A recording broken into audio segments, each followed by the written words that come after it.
बिस्मिल्लाहिर्रहमानिर्रहीम।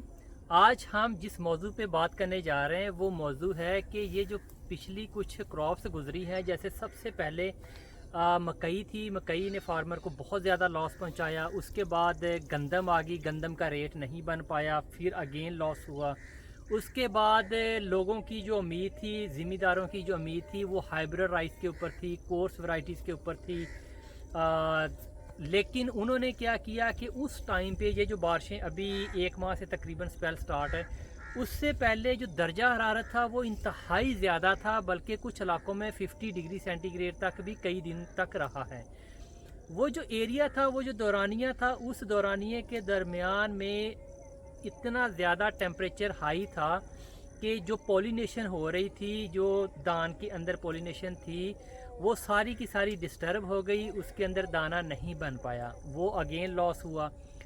अब जो सेकंड फसल है, जो एक मुंजी हार्वेस्ट करने के बाद जो सेकंड मुंजी लगाता है ज़िम्मेदार, उसमें अभी क्योंकि मौसम जो है वो ठीक है, इस टाइम पे इतना ज़्यादा इशू नहीं है, क्योंकि कुछ बारिशें भी मुसलसल हो रही हैं। ये जो टेम्परेचर वाला इशू है, हीट स्ट्रेस का जो इशू है, ये इतना ज़्यादा नहीं बनना।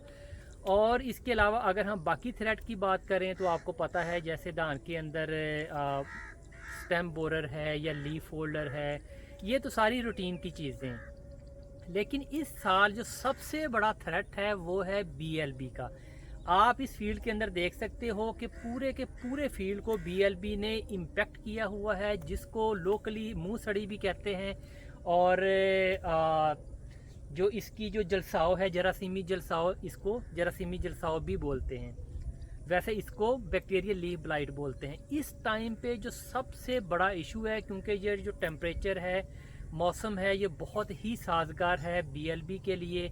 तो फार्मर हजरात से ये रिक्वेस्ट है कि अगर आप प्रॉपर फसल लेना चाहते हैं और ये चाहते हैं कि आपकी ये वाली फसल भी पिछली फसलों की तरह ख़राब ना हो जाए, तो काइंडली बीएलबी के लिए प्रॉपर आप स्प्रे करें। और इसका जो बीएलबी का तरीक़ेकार होता है, ये इस तरीके से होता है कि पूरी फील्ड में यूनिफॉर्म नहीं आती।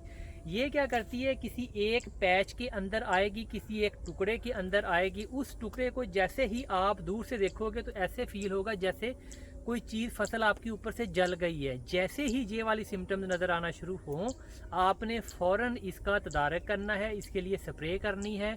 और कोशिश ये करनी है कि उस फील्ड का जो पानी है वो दूसरे फील्ड में या दूसरे एकड़ में ना जाए। एहतियात भी करनी है और फ़ौरन की फ़ौरन जो है आपने स्प्रे भी कर देनी है उस टुकड़े को, ख़ास तौर पे उसके गिरदोनवा में, और एहतियातन पूरी की पूरी फसल को। Thank you very much.